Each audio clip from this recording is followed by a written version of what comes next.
ये सड़क बनना बहुत जरूरी है। अगर ये नहीं बनेगा तो वहाँ न हैंडपंप की गाड़ी जा सकेगी, न स्वास्थ्य विभाग की गाड़ी जा सकेगी। तो आज की बैठक में ये तय हुआ कि यहाँ से प्रस्ताव लोग बना करके दें। मैं झारखंड सरकार से फॉरवर्डिंग करके मैं पर्सनली जाऊंगा।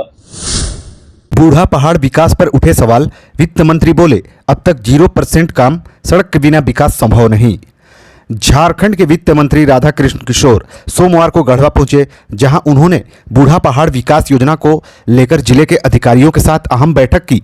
बैठक के दौरान उन्होंने क्षेत्र में विकास कार्यों की धीमी रफ्तार पर नाराजगी जताते हुए कहा कि अब तक यहां 0% विकास हुआ है। उन्होंने कहा कि साल 2023 में बूढ़ा पहाड़ को नक्सल मुक्त घोषित किया गया था, जिसकी पुष्टि केंद्रीय गृह मंत्री अमित शाह ने की थी। इसके बाद मुख्यमंत्री हेमंत सोरेन ने खुद इलाके का दौरा कर बूढ़ा पहाड़ विकास योजना की शुरुआत की थी। बावजूद इसके जमीनी स्तर पर अपेक्षित विकास नहीं दिख रहा है। वित्त मंत्री ने साफ तौर पर कहा है कि किसी भी क्षेत्र के विकास के लिए सड़क सबसे जरूरी आधार है, लेकिन बूढ़ा पहाड़ तक अब तक सड़क नहीं पहुंच पाई है। ऐसे में विकास की बात करना बेईमानी है।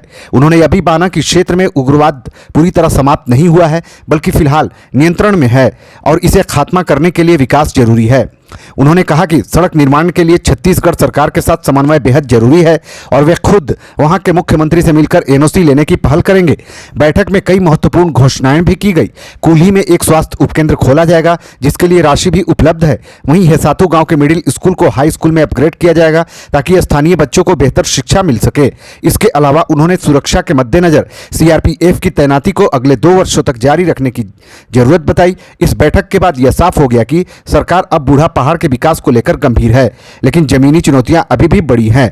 इस दौरान उनके साथ बैठक में कांग्रेस के गढ़वा जिला अध्यक्ष इंजीनियर उबैदुल्ला हक अंसारी के अलावा अन्य शामिल थे। पॉइंट है, ये सड़क बनना बहुत जरूरी है। अगर ये नहीं बनेगा तो वहाँ न हैंडपंप की गाड़ी जा सकेगी, न स्वास्थ्य विभाग की गाड़ी जा सकेगी।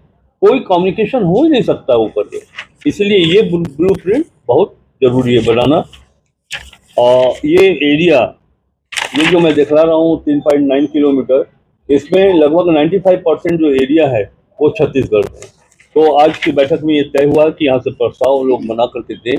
मैं झारखंड सरकार से फॉरवर्डिंग करके मैं पर्सनली जाऊँगा और छत्तीसगढ़ के मुख्यमंत्री जी से बात करूँगा कि आप हमको एनओसी दे दीजिए। पैसा आपको नहीं देना है, पैसा झारखंड सरकार का खर्च होगा। आप एनओसी दे दीजिए ताकि सड़क को हम बनाएं। ये सड़क अगर बन गई तो फिर बूढ़ा पहाड़ पहले की तरह बूढ़ा पहाड़ नहीं रहेगा, वो एक विकसित बूढ़ा पहाड़ दिखाई पड़ेगा। दूसरे वहाँ के लोगों की जरूरत ये है कि हेसातू मध्य विद्यालय को हायर एजुकेशन के लिए उसको अपग्रेड किया जाए हाई स्कूल में। वहाँ के बच्चों को 14-15 किलोमीटर दूर आना पड़ता है पढ़ने के लिए। तो एक पत्र तो मैं पहले भी लिख चुका हूँ, अभी जैसे ही बूढ़ा पहाड़ से हम लौटे थे, लेकिन यहाँ से अनुशंसा जानी थी। तो डीसी गढ़वा ने इनको निर्देश किया डीओ को और कहा कि आप प्रपोजल तैयार करिए ताकि अनुशंसा हम भेज देंगे।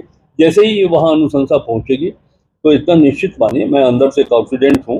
हर विषय पर कॉन्फिडेंट नहीं रहता हूँ, लेकिन मुझे विश्वास है कि 6 महीना 8 महीना जो भी समय लगे, हेसातू मध्य विद्यालय को अपग्रेड करके हाई स्कूल का दर्जा दिया जाएगा। इसी तरह कुल्ही में हेल्थ सब सेंटर बनाने की बात तो आई थी।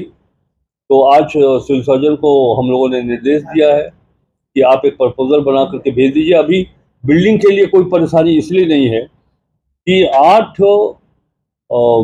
हेल्थ सेंटर बनाना है गढ़वा जिला को। तो 8 में हमने कहा कि एक आप कुल्ही जोड़ लीजिए। बैठक में ये तय हो गया कि अब 8 में एक कुल्ही भी होगा। कुल्ही मिला के अब 8 हेल्थ सब सेंटर होगा गढ़वा में।